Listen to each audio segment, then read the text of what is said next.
of the few territories not abandoned by Hadrian when he came to power a decade later. Taken and held mostly so that the Romans could control all the trade routes into the Mediterranean, Arabia wound up a surprisingly stable province and was a loyal and lucrative corner of the empire well into the Byzantine Age. Its single legion was famous for refusing to back eastern pretenders to the throne like Avidius Cassius and Pescennius Niger, instead choosing to remain loyal to whoever ruled in Rome. Polar opposite of loyal Arabia was its northwestern neighbor, the once vigorously rebellious Judea, but now the utterly depopulated and weak Palestinia. I kind of feel like we've already spent enough time on this rebellious little province that never seemed particularly rich enough or important enough to have been the source of so much trouble. Their primary exports wound up being slaves and refugees fleeing for their lives. North of Judea-Palestinia was Syria, the key province of the Eastern Roman Empire. Conquered and organized by Pompey as he went east young man in the 60s BC, it housed 3 and sometimes 4 standing legions, and was the main staging point for all operations against the Parthians, with whom this critical territory shared a border. The provincial capital of Antioch became a hugely important urban center, and was the de facto capital of the Roman East. Complementing its rigid defense against incoming eastern armies, Syria simultaneously embraced all the incoming trade from the east, and became a decadent and wealthy middleman, acting as the overland terminus of the famous Silk Road coming in from China. Proper Romans, though, forever held Syria up as the example of everything that was wrong with exposing Rome to eastern temptations. The legions stationed there were constantly accused of showing lax discipline, and the soldiers castigated for constantly going native amidst a population more than willing to corrupt their supposed masters. But despite its reputation for loose morals, no one could deny that without Syria, the empire would have been far less rich and far less powerful than it had become. The imports and exports that passed through and originated from its borders generated the gold and supplies that allowed Roman power to explode exponentially following Pompey's annexation. Round the bend from Syria were the provinces of Anatolia. Directly bordering Syria were Cilicia, which hugged the Mediterranean coast, and Cappadocia, which headed up into the Taurus Mountains. Cappadocia was an imperial province that, thanks to its shared border with Armenia and Greater Mesopotamia, wound up housing 2 legions. The province that would become best known for its series of underground cities is, to me anyway, best known as the province that always backed the wrong side in a war, yet still managed to escape major reprisals. The Cappadocians backed first Antiochus against the Romans, then Mithridates against the Romans, then Pompey against Julius Caesar, then Brutus and Cassius against the Second Triumvirate, then Antony against Octavian. In every case they lost, and yet somehow managed to ingratiate themselves enough with the winner that they were ever after accepted as loyal allies of the victors. I would guess, though, that the 2 legions now stationed in their backyard was promise enough of their loyalty. To the south was Cilicia, a senatorial province that needed no legions. Combined administratively with the island of Cyprus, Cilicia was most famous for its rugged western half being a haven for pirates, until Pompey burned all their ships and turned the erstwhile brigands into fouler-mouthed than average farmers. But the eastern half of Cilicia was composed of rich flats that produced millet, olives, and sesame, in addition to providing excellent pasture land for substantial herds of goats and cattle. West of Cilicia was Lycia Pamphylia. It was also a Roman province.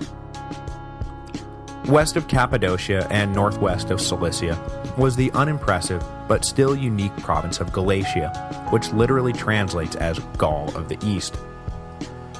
It was known by this seemingly out-of-place name because the territory, mostly high plateau, had been settled by a group of migrating Gauls in the 280s BC. They retained their semi-nomadic pastoral lifestyle and enriched themselves by launching periodic raids on the richer kingdoms surrounding them. The Galatians initially joined with Antiochus and then Mithridates as they attempted to resist Roman expansion, but by the end of Sulla's eastern campaign, they had attached themselves firmly to the Roman cause and remained a loyal and nominally independent client kingdom until the last Galatian king died in 25 BC, just as Augustus was defining the new imperial political order. Galatia was annexed and claimed by the emperor as one of his new imperial provinces. Thereafter, it was a provincial backwater, best known for the fact that, because it was a provincial backwater, early Christianity was able to flourish there relatively unmolested by the Roman authorities. North of Galatia and Cappadocia were the often combined provinces of Bithynia and Pontus, which together ran the length of the southern Black Sea coast. The rich valleys of Pontus had been the home of some of Rome's fiercest enemies during the 1st and 2nd centuries BC, but by the age of the Antonines, all such resistance was dead, and the locals contented themselves as tradesmen, farmers, and as particularly good iron and steel smiths. Their sister province of Bithynia had the good fortune of being located at the crossroads of Asia and Europe, leading its urban centers along the Sea of Marmara to become rich and important trading powers. The Bithynian interior was rugged and forested, and the locals liked to boast that they were one of the few places on Earth that Alexander had been unable to conquer outright. The Macedonian king had instead decided to simply keep moving when the fierce locals took to the mountains, rather than bog his army down in a protracted siege of the dense, steep countryside.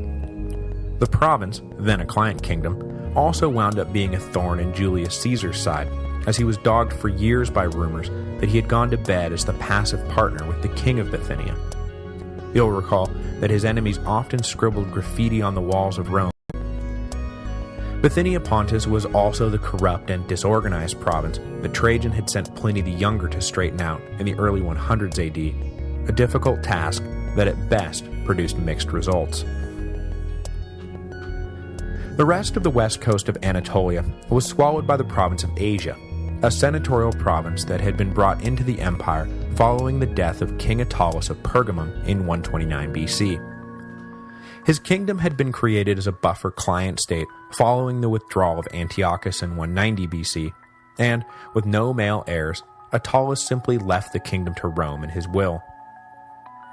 This territorial windfall was a political windfall in particular for Gaius Gracchus, who argued forcefully, and then violently, that Asia ought to be carved up democratically, rather than being handed over to a couple of rich patricians.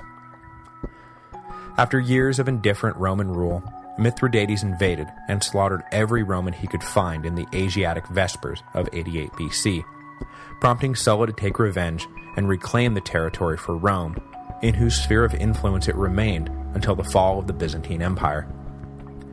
Asia was characterized most especially by its decentralized political structure. Dozens of coastal Greek colonies, each more ancient and storied than the last, vied with each other for prominence and refused to let any of the others gain the upper hand.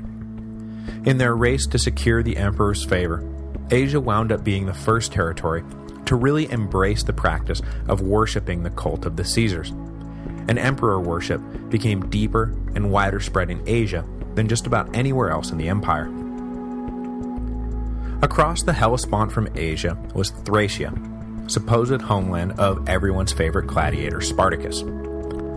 The land between Macedonia and the Sea of Marmara had been one of Rome's undefined holdings that was annexed officially by Claudius as he and his ministers attempted to make the empire run more rationally.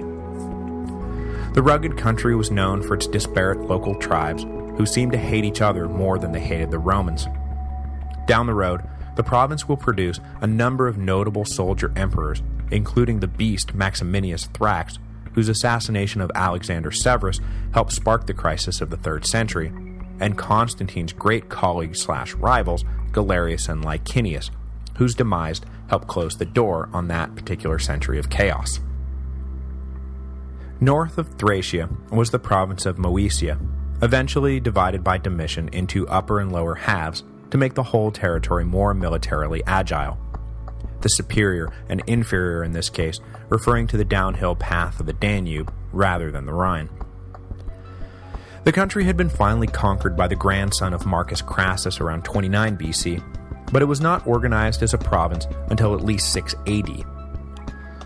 Located on the south bank of the Danube, Moesia became one of the keys to the whole Roman defensive strategy, and 4 legions were stationed there permanently, 2 each in the upper and lower sections.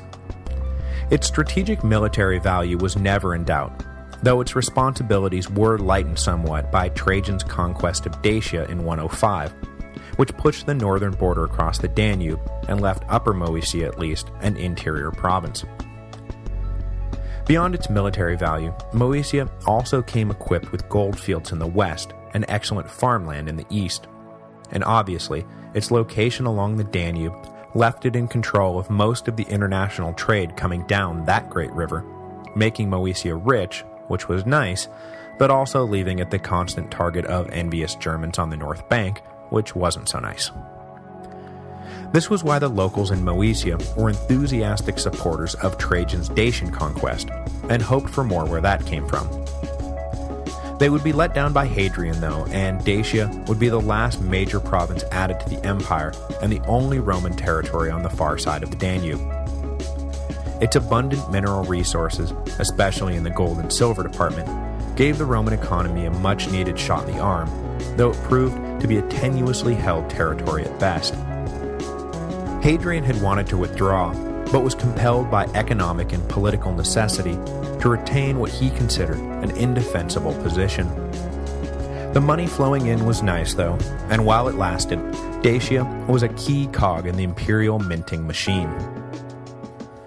The province would eventually be split into upper and lower departments by Hadrian after he determined he could not just let go of the province altogether, and at some point, during either his reign or Antoninus's, a third province was spun off, leading the Romans to call them all collectively the Three Dacias. Among the last territories added to the empire, Dacia was also one of the first to be abandoned, and it was left to its fate by Aurelian in 275 AD, though pointedly only after he had decisively beaten the Goths in battle and killed their leader. South of Moesia was the cradle of Greek civilization, now called Macedonia and Achaia. Finally conquered by the Romans during the Third Macedonian War in 146 BC, the exhausted Greeks were forced to give up their independence and accept foreign rule. Out of respect for the great and ancient civilization they had just defeated, and which they admired so much, Rome pretty much left the cities of Greece free to govern themselves. Macedonia was obviously harder hit by the last war than the cities around the Peloponnese, and for a while it limped along a depopulated mess. But with the construction of the Via Egnatia, a major Roman road from Dyrrhachium to the Hellespont, it was revitalized and rode its booming business in trade and travel back to prominence. Achaia, meanwhile, less chastened by the Macedonian Wars, tried to hold on to its independence more forcefully than their northern neighbors. Believing themselves simply better than the barbarian Romans, the Greeks of Athens and Sparta treated their new overlords with barely concealed contempt. When Mithridates came calling in the 80s BC, promising to lead the whole of the East to freedom, the Greek elites readily agreed to help out. Sulla made them pay for their defiance and famously sacked Athens in brutal fashion in 87 BC. Thereafter, the chastened Greeks, while still feeling superior, were far less inclined to act on their contempt. Languished as a fallen backwater. Athens retained its traditional status as a cultural center, but it had long been eclipsed by Alexandria as the cultural center of the Mediterranean